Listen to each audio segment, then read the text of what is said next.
மக்களே இன்றைக்கான first promo வந்துருச்சு பார்த்தீங்களா? எவ்வளோ ஃபயராக இருக்குது பார்த்தீங்களா? சௌந்தர்யா களத்தில் இறங்கினா தான் அந்த ப்ரோமோக்கே ஒரு அழகுடா, ப்ரோமோக்கே ஒரு கெத்துடா அப்படிங்கிற மாதிரி வேறு லெவலில் சம்பவம் வந்து நடந்திருக்கு.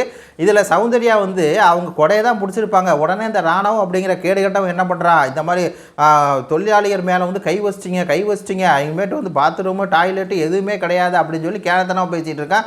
உடனே சௌந்தர்யா வந்து கொடை மேலே தான்டா கை வச்சேன் அப்படிங்கும்போது, இல்லை நீங்கள் வந்து அடிச்சுட்டா மேலே கை வச்சிங்க அப்படின்னு சொல்லி ஒரு விஷயத்தை பார்க்காமலே பைத்தியக்காரன் போல் யாரால் பேச முடியும் அப்படின்னா இந்த ரணவ பைத்தியக்காரனால் தான் பேச முடியும்.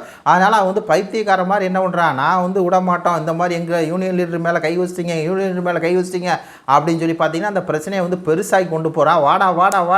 வாடா உள்ளே வந்து நீ இந்த விஷயத்தில் மாட்டிக்கிட்டு ரணவ் நீ வந்து செருப்படி வாங்கணுண்டா அப்படிங்கிற மாதிரி தான் இருக்குது. ஆக்சுவலாக இந்த இதில் யார் மேலே அதிக தவறு இருக்குது அப்படின்னா இந்த அன்சிதா மேலே தான் தவறு இருக்குது.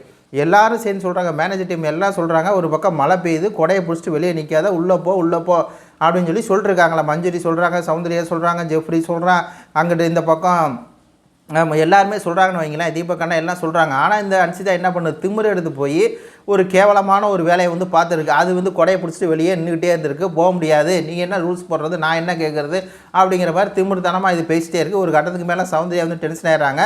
கொடையை போய் பிடிச்சி கொடையை தான் பிடிச்சிருந்து உள்ளே போ அப்படின்னு சொல்லி சொல்கிறாங்க. ஏதோ வந்து ஸ்ட்ரைக் மாதிரி ஏதோ ஒன்று பண்ணிருப்பாங்க போல இருக்குது. லைவை பார்த்தான்னு தெரியும். அப்போ சவுண்டு போய் கொடையை தான் பிடிக்கிறாங்க. கொடையை தான் பிடிச்சி உள்ளே போங்க அப்படின்னு சொல்லி கொடையை பிடிச்சி இப்படி ஆட்டுறாங்களா. உடனே வந்துட்டு எங்கள் யூனியன் லீடர் வேலை எப்படி கை வைக்கலாம் அப்படின்னு சொல்லி இந்த ரணவ் அப்படிங்கிற கேடு கேட்டேன் உள்ளே வந்து வாண்டடாக அவன் ஸ்கோர் பண்ணணும் அப்படின்னு சொல்லி அவன் ஸ்கோர் பண்ணணும், இந்த விஷயத்தில் நம்ம ஸ்கோர் பண்ண முடியும் அப்படின்னு சொல்லி நீங்கள் எப்படிங்க யூனியன் லீடர் மேலே கை வைக்கலாம் அப்படிங்கும்போது, இல்லைடா நான் வந்து அன்சிதா மேலையெல்லாம் கை கிடையாது, கொடையில தான் கை வச்சேன், நீ பாத்தியான்னு சொல்லி சௌந்தர்யா டென்ஷன் ஆகி அப்படியே அப்படின்னு சொல்லி பண்ணுறாங்க. அப்படி முடியெல்லாம் வந்து ஐயோ ஒரு பத்திரகாளி வந்துட்டாடா தலைவி அப்படிங்கிற மாதிரி சம்பவம் வந்து இருக்குது மக்களை. இன்றைக்கி வா தலைவி நீ தான் கேமர் தலைவி, அவங்கெல்லாம் மிச்சர் தலைவி அப்படிங்கிற மாதிரி இருக்குது. நன்றி, வணக்கம்.